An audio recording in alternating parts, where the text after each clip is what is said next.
Vous voyez ma Mimi? Oh, j'ai loupé parce qu'elle est venue en courant, ma petite Mimi. Regardez un peu. J'ai appelé ma cristalline et j'aurais pas dû effacer. Et puis elle est venue en courant, ma fifi. Regardez la tique, elle est contente.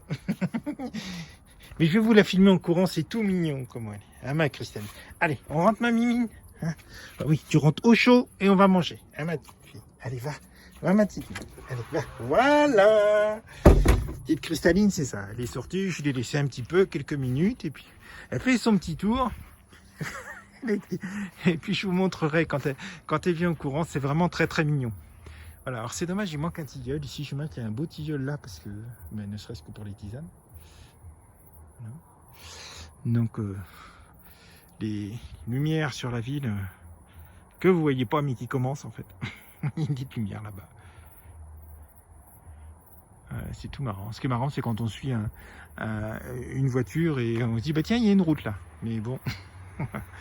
Voilà. Bonjour, Allez, je vous dis à bonjour. très Alors, bientôt. je fais Un petit film pour vous montrer l'intensité du bleu. Hein, comme quoi on est, quoi qu'on en dise, on est dans la moitié sud de la France, même si on est plutôt dans la ligne méridionale de la France. Mais l'intensité du ciel a déjà changé. Donc regardez un peu ce bleu magnifique avec les arbres en ce début du mois d'octobre. Alors ça ici, j'ai appris, donc lui c'est un arole, on dit arola en italien. Alors il est bien vert parce qu'ils l'ont planté, c'est les conditions qui lui conviennent. C'est-à-dire que là où ils sont allés le chercher, dans la forêt de la ville, en altitude, ils ont pris également plein de cailloux et de terre à cet endroit. Et ils ont fait un trou énorme avec ces cailloux, sa terre et tout. Alors, quand il aura atteint tout bord, je ne sais pas ce que ça donnera, mais en même temps, c'est un terrain irrigué ici, et enfin irrigué, sablonneux, léger, et peut-être que ça lui plaira s'il aime les cailloux. Voilà, en tout cas, il est bien vert. Donc voilà, un arole. Et je reviens à mon petit ciel bleu. Regardez, c'est incroyable. Ma petite cristalline, qui est incroyable aussi, n'est-ce pas? Qui a regardé aussi, ma fifi. Bah oui. Eh bien, regardez comment elle mange l'herbe. Elle mange l'herbe pour se faire vomir pour les. Vous savez, ça sert entre autres pour les pelotes de poils. Alors, admirez ce bleu. Donc voilà, donc là, effectivement, je n'irai pas plus loin parce qu'après le soleil, il va éblouir l'appareil. C'est tout ce que ça va faire. Donc voilà, donc là il y a des petits nuages, tout ça, on a des semets, on a des semets, les semets un peu plus loin par là, sur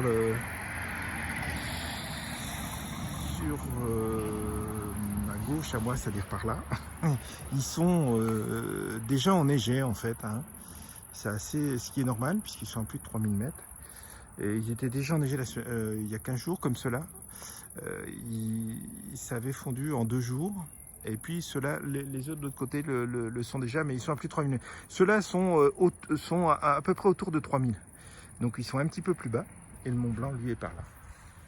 Voilà. C'était un petit peu une petite nouvelle. Donc je termine sur ce ciel bleu magnifique. Voilà, absolument splendide. Sur ma petite cristalline. À ma fille. Oui. Regardez. Voilà. Et ce ciel bleu absolument splendide. Regardez comme c'est beau. Oh, il n'y a plus tellement de fleurs. Je crois qu'il y a un sans souci qui est là. Ça doit être ça. Je vais regarder. Je vais sortir mon calepin et ça doit être un sans souci. Bon, alors l'huile d'or évidemment a fait son temps. Il y en a partout ici. Hein. Voilà. Donc vous voyez. Là, donc je pense que c'est un sans souci. Si c'est le cas, je vais récupérer les graines. Voilà. J'en ai déjà récupéré un petit peu, notamment des centaurées de montagne. Centauréa montana, c'est des bleus de montagne qui sont encore plus découpés que les bleus habituels. Les centaurées noirâtres, je vous avais montré, qui sont en fait un peu de noirâtres parce que le pédoncule je me souviens, sont exacts, est noir, alors que la fleur est bien rose. Hein. Et puis quelques graines par-ci par-là et d'autres que j'ai pas pu avoir. Comme le lys martigon, parce que ils ont nettoyé le sentier et ils ont coupé le lys martigon. Heureusement, il était déjà sec. Mais ça va qu'il se reproduit par le bulbe, mais pour les graines, c'est raté. Voilà. Donc voilà, écoutez, je vous dis à plus. Ma petite cristalline, qui qui est là, ma petite cristalline. Oui, j'ai le soleil en plus qui donne, voilà, qui se planque, qui regarde. Voilà. Et je vous dis, je termine sur cette couleur bleue magnifique. Il fait chaud, c'est clair, ça réveille les derniers papillons. Et je vous dis à très bientôt. Au revoir, à plus. Bonjour, bonjour. Je vous montre notre petit coucher du soleil avec les nuages. Ça se couche beaucoup plus tôt. Enfin, le soleil n'est pas couché, ça dépend où vous êtes. Si vous êtes en plaine, il n'est pas couché. Ici, il est simplement disparu derrière la montagne en face. Voilà, donc, mais je vous montre un petit peu comment c'est joli. Et donc, il fait frais. Ce qui est intéressant. Mon épouse et moi, on préfère la fraîcheur. Donc voilà. Alors, il fait frais, il a fait une très belle journée. Il a dû faire autour de 25. Il fait chaud même tout à l'heure. Mais bon, ça descend vite le soir, d'autant plus qu'on a effectivement du fait, dès que le soleil disparaît dans les montagnes, on a bien 1h30 de soleil en face, moins que ceux qui sont en plaine. Voilà. C'est ce petit coucher de soleil noir. Alors, faudrait que je vous filme quand il disparaît derrière la montagne, mais en ce moment avec les nuages, on ne voit pas forcément. Regardez, bien sûr, comme c'est bien faire, toujours. Voilà, puisqu'il pleut sans arrêt. Enfin, il ne se passe pas, on va dire, une semaine ou même 5 jours sans qu'il pleuve. Voilà. Hop. Et voilà. Je vous dis à très bientôt, maintenant que ça marche. À plus. Alors, je vous montre mieux. Parce que là, je suis un peu plus loin. Je vous montrerai sur la route parce que là où je vais, normalement, on doit passer, on doit mieux voir. Voilà, cette belle première neige. Alors c'est pour ça que les centres de ski, alors je dis centre de ski parce qu'on dit centre de ski au Québec, c'est l'habitude. Les centres de ski ouvrent tôt ici, team, tout ça, suivant l'enneigement, ils peuvent ouvrir carrément ce mois-ci, fin octobre. Alors vous voyez qu'il y a quand même de la neige, mais pas trop. Et quoique, je sais pas, il va y avoir pas mal à certaines hauteurs. Et donc suivant la hauteur des pistes, l'enneigement a ouvert plus ou moins haut les stations de Tignes qui sont pas très loin, Val d'Isère qui est assez haut, et puis bien sûr les arcs de mine où les pistes montent à 2200 mètres facilement. Voilà.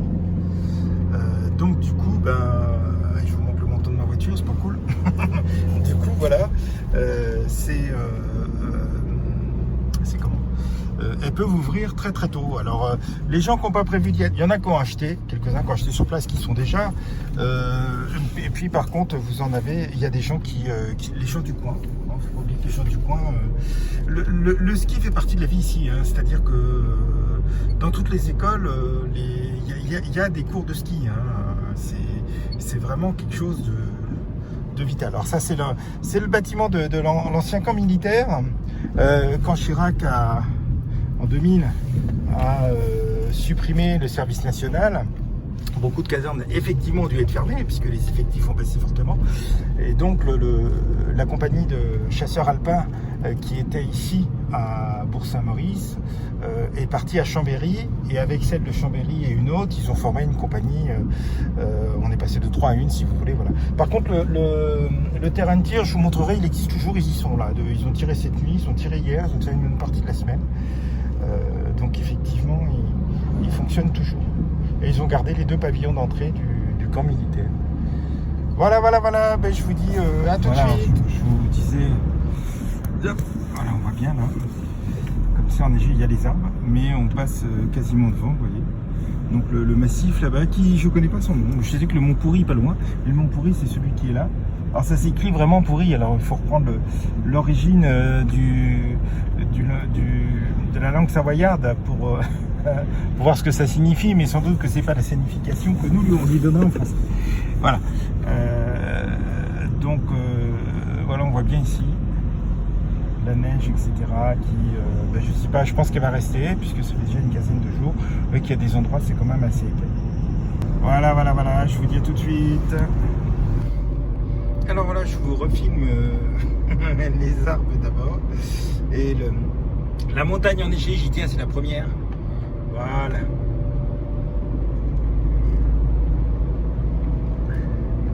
On voit pas grand chose avec les arbres, il y a bien un moment où ça va s'ouvrir. Je vous refilme la montagne enneigée. il faut pas que j'aille dans la barricade. Voilà, j'y suis arrivé. C'est très bien quand j'ai le portable devant les yeux et qui me permet de voir le vol en même temps. C'est plus simple. Voilà, vous voyez. Donc là, on voit bien la neige quand même. Avec en face les immeubles, c'est les arcs 1800. Voilà. Et sur la gauche, ce que vous voyez, les immeubles blancs, etc., c'est les arcs 1600. Les arcs 1950 et les arcs 2000 sont de l'autre côté de la montagne que vous voyez. C'est le circuit. Voilà. Et ça se termine la route par un cul-de-sac. Il y a que les arcs 1800 puisque ça continue. Ils sont pas sur la même route que les arcs 1600 et 2000. Voilà. Ben, je vous ai fait. Je sais pas si vous avez vu grand chose parce que je regarde la route en même temps. Je suis vraiment pas doué aujourd'hui. Je me suis trompé dans mes comptes.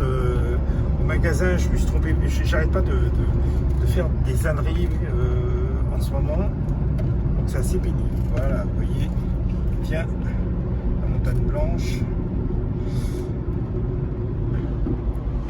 Voilà, je sais pas si vous voyez, voilà. Donc c'est pas un nuage, hein, c'est bien le blanc de la neige. Voilà, et on voit un petit peu mieux les arcs 1600 et les arcs 1800. Alors, je vous rappelle que quand les 4 arcs, simplement, hein, Paradis Ski, c'est aussi les 2 stations de la Plagne. En plus, tout est relié au niveau télésièges, hein, c'est-à-dire que des arcs 1600, vous passez aux arcs 2000, 1950, 1800 par des télésièges, etc. Et réciproquement, et également au centre de la Plagne, je ne sais pas si vous voyez un petit peu les saignées dans la forêt qui sont des pistes de ski. Voilà. Et la capacité des arcs proprement dit, non pas de Paradis Ski, mais des arcs, c'est 44 000 lits, ce qui est gigantesque. Donc c'est pour ça que là on voit bien les arcs 1600 et les arcs 1800. C'est pour ça que si vous voulez, du coup la ville va avoir sa population d'un coup en quelques jours multipliée par 5, 6, 7 ou jusqu'à 8 quand c'est bien rempli. Alors c'est des histoires financières invraisemblables de fric. Il est évident que quand les saisons sont bloquées comme